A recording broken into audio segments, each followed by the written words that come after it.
Bienvenue à tous dans ce flash. La conférence au sommet du traité d'amitié et de coopération entre la Côte d'Ivoire et le Burkina Faso, débutée le 27 juillet dernier, s'est achevée hier. Les présidents Alassane Ouattara et Blaise Compaoré ont eu une convergence de vues sur tous les sujets. Plusieurs accords ont été conclus. La session a été le reflet des excellentes relations de fraternité et de solidarité qui unissent les deux pays. Les décisions prises vont contribuer à améliorer le bien-être des populations, a déclaré hier au pavillon présidentiel de l'aéroport international Félix Houphouët-Boigny de Port-Bouët le président Alassane Ouattara. Promotion de l'excellence. 54 prix seront décernés ce 1er août par le chef de l'État. Pour le président Alassane Ouattara, la journée nationale de l'excellence s'inscrit dans le cadre d'une politique dynamique de gestion des ressources humaines et repose sur l'appropriation des principes de la bonne gouvernance. Et puis également cérémonie de remise symbolique des premières cartes nationales d'identité par le ministre d'État, ministre de l'Intérieur, Ahmed Bakayoko, ce vendredi. Le Français Hervé Renard a été nommé sélectionneur de la Côte d'Ivoire en remplacement de Sabri Lamouchi, son compatriote démissionnaire. Hervé Renard, 45 ans, sera officiellement présenté lundi à la presse après la signature d'un contrat de 2 ans. Anne-Marie Nguessan.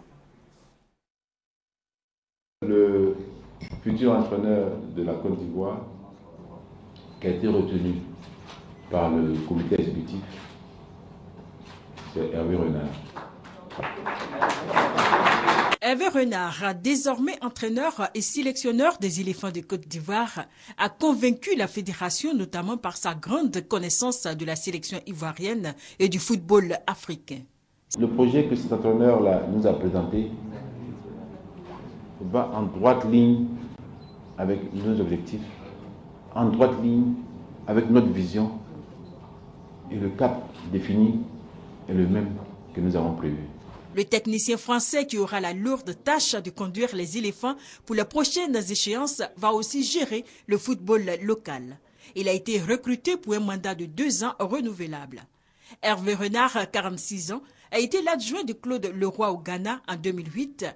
Il a remporté la CAN 2012 avec la Zambie. Bien avant de livrer le nom du successeur de Sabri Lamouchi, Sidi Diallo, devant la presse nationale et internationale, a également fait le bilan de la Coupe du Monde 2014. En ce qui le concerne, il n'est pas question de démission. J'assume quand il y a des bons résultats et j'assume aussi quand il y a de mauvais résultats.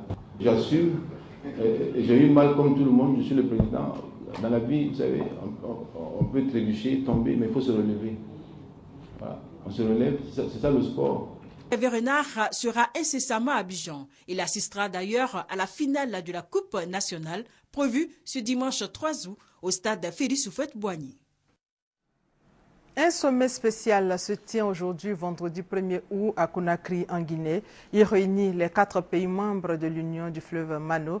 3 d'entre eux sont touchés par l'épidémie d'Ebola depuis le début de l'année. La Guinée, le Libéria et la Sierra Leone. Des 4 pays concernés, seule la Côte d'Ivoire est encore épargnée. La vigilance reste toujours de mise. C'est ce vendredi 1er août que l'opération militaire Barkhane démarre au Mali. L'opération est dirigée depuis le Tchad à N'Djamena et l'arsenal français qui se trouve en Afrique subsaharienne a été déployé ces derniers mois. D'intenses affrontements faisaient rage jeudi entre milices rivales autour de l'aéroport de Tripoli en Libye, où l'évacuation des ressortissants étrangers s'accélérait face à l'escalade des violences. Après plus de 3 semaines de guerre, une trêve de 72 heures est entrée en vigueur ce vendredi matin dans la bande de Gaza. Le cessez-le-feu a été annoncé la veille dans la soirée par le secrétaire général de l'ONU, Ban Ki-moon, et le secrétaire d'État américain John Kerry. Israël et le Hamas ont donné leur accord sans condition pour répondre aux situations urgentes, soins des blessés, approvisionnement et laisser une place à une sortie de crise diplomatique. Et c'est la fin de ce flash. Merci de votre fidélité. On se retrouve à 13 h.